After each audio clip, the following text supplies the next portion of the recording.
जरा सोचिए, एक ऐसी रणभूमि जहां एक तरफ रामायण के महायोद्धा हैं और दूसरी तरफ महाभारत के। क्या होगा?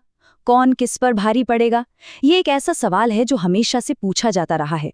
और आज हम इसी काल्पनिक महायुद्ध में उतरने वाले हैं, ये देखने के लिए कि जब शक्ति, रणनीति और दिव्यता आपस में टकराती हैं तो नतीजा क्या होता है। देखिए, ये सवाल सिर्फ कौन ज्यादा ताकतवर है इसका नहीं है। ये सवाल है दो अलग अलग युगों के धर्म का, उनके युद्ध कौशल का और उनके दिव्यास्त्रों के ज्ञान का। तो आइए इस महासंग्राम के एक एक मुकाबले को बड़े ध्यान से परखते हैं और देखते हैं कि इस काल्पनिक युद्ध का विजेता आखिर कौन हो सकता है। तो चलिए इस विश्लेषण को शुरू करते हैं। हम शुरुआत करेंगे महाबलियों के टकराव से, फिर देखेंगे कि योद्धाओं का अनुशासन और अहंकार कैसे टकराता है, और आखिर में हम ज्ञान और दिव्यता के सबसे बड़े रहस्य को समझने की कोशिश करेंगे। तो हमारा पहला मुकाबला है दो ऐसे योद्धाओं के बीच जिनकी ताकत अपने आप में एक पूरी सेना के बराबर थी। एक तरफ है वो दैत्य जिसका बल एकदम प्राकृतिक था, और दूसरी तरफ है वो मायावी जिसकी शक्ति भ्रामक थी, जिसकी कोई सीमा नहीं थी। तो मैदान में आमने सामने है कुंभकर्ण, जिसकी ताकत किसी वरदान पर निर्भर नहीं थी, और घटोत्कच, जिसके पास भीम की गदा की शक्ति और हिडिंबा की मायावी विरासत थी। मतलब एक है सीधी टक्कर और दूसरा है दिमागी और मायावी वार। पहले कुंभकर्ण की शक्ति को समझिए। वो कोई मामूली दैत्य नहीं था। उसकी ताकत वो नैसर्गिक थी, जन्मजात थी, इतनी ज्यादा कि देवराज इंद्र का सबसे शक्तिशाली अस्त्र वज्र भी उसे एक खरोच तक नहीं दे सका। आप सोचिए, उसे हराने के लिए स्वयं नारायण अवतार को दिव्यास्त्रों की झड़ी लगानी पड़ गई थी। ये था उसके बाहुबल का स्तर। और अब बात करते हैं घटोत्कच के युद्ध कौशल की। वो सिर्फ ताकतवर नहीं था, वो एक बेहद चालाक, मायावी था। जैसे ही सूरज ढलता, उसकी शक्ति हजारों गुना बढ़ जाती थी। वो अदृश्य हो सकता था, अपना आकार बदल सकता था और पूरी की पूरी सेना में खलबली मचा सकता था। इतना खतरनाक कि कर्ण को भी अपनी अमोघ शक्ति, जो उसने अर्जुन के लिए बचा कर रखी थी, उसका इस्तेमाल घटोत्कच पर करना पड़ा। तो यहाँ फैसला क्या होगा? देखिए, घटोत्कच की माया जाहिर है कुंभकर्ण को शुरुआत में परेशान तो जरूर करेगी, शायद भ्रमित भी कर दे, लेकिन कुंभकर्ण की जो नैसर्गिक शक्ति है ना, जो उसकी सहन शक्ति है, उसके सामने ये मायावी खेल ज्यादा देर टिक नहीं सकता। बस एक बार अगर कुंभकर्ण ने घटोत्कच को पकड़ लिया तो समझिए खेल खत्म। उस पकड़ से निकलना नामुमकिन होगा। तो इस पहले दौर में सीधी सीधी शक्ति माया पर भारी पड़ती है। चलिए अब अगले मुकाबले की तरफ बढ़ते हैं। ये लड़ाई सिर्फ हथियारों की नहीं, बल्कि चरित्र और सिद्धांतों की है। एक तरफ है भीष्म, जिनकी शक्ति उनकी प्रतिज्ञा और उनका अनुशासन है, और दूसरी तरफ है रावण, जिसकी शक्ति उसके वरदान और उसका अहंकार है। तो यहाँ पर तुलना है दो महायोद्धाओं की। एक है लंका का राजा रावण, जिसे अपनी ताकत का, अपने वरदानों का बहुत घमंड था, और दूसरा है हस्तिनापुर का संरक्षक भीष्म, जो अपनी एक प्रतिज्ञा से जीवन भर बंधे रहे। देखते हैं कि अहंकार और अनुशासन की इस टक्कर में कौन जीतता है। पहले रावण की शक्ति का आधार देखते हैं। वो परम ज्ञानी था, महाबलशाली था, और उसने कठोर तपस्या से देवताओं को खुश करके अजय होने का वरदान पाया था। उसका सबसे बड़ा वरदान क्या था? कि कोई भी देव, दानव, यक्ष या गंधर्व उसे मार नहीं सकता, और यही उसका सबसे बड़ा सुरक्षा कवच था।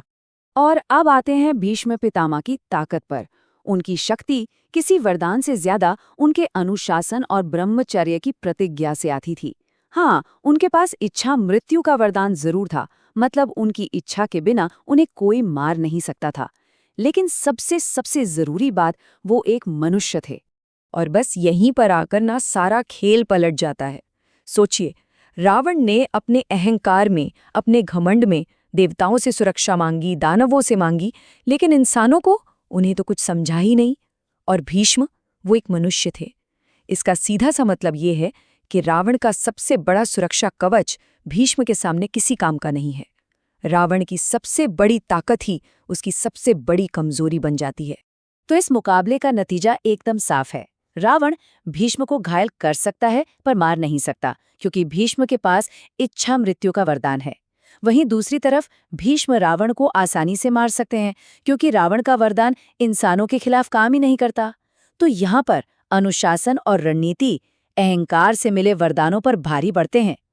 अब हम आते हैं एक ऐसे मुकाबले पर जहां एक तरफ है एक अजेय रक्षा कवच और दूसरी तरफ है उस कवच को बनाने का पूरा ज्ञान।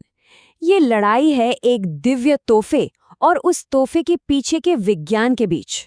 मैदान में है रावण का पुत्र अतिकाय, जिसे स्वयं ब्रह्मा ने एक ऐसा कवच दिया था जिसे कोई भेद नहीं सकता, और उसे चुनौती दे रहे हैं गुरु द्रोणाचार्य, जिन्हें ब्रह्मांड के हर एक अस्त्र का ज्ञान था। अतिकाय की असली ताकत थी उसका ब्रह्मा कवच। ये कोई मामूली कवच नहीं था, ये अजेय था, मतलब कोई भी अस्त्र इसे तोड़ नहीं सकता था। इसकी सिर्फ एक ही कमजोरी थी, ब्रह्मास्त्र, यानी इसे तोड़ने के लिए ब्रह्मा का ही बनाया हुआ अस्त्र चाहिए था।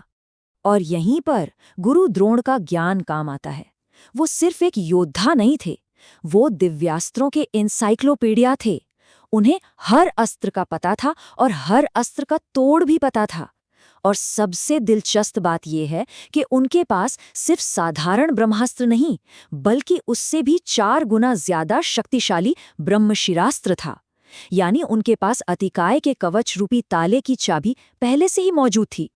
तो यहाँ फैसला क्या होगा? अतिकाय बेशक एक महान योद्धा था और उसका कवच भी अभेद्य था, लेकिन एक शर्त के साथ, और गुरुद्रोण उस शर्त को पूरा करने की क्षमता रखते थे।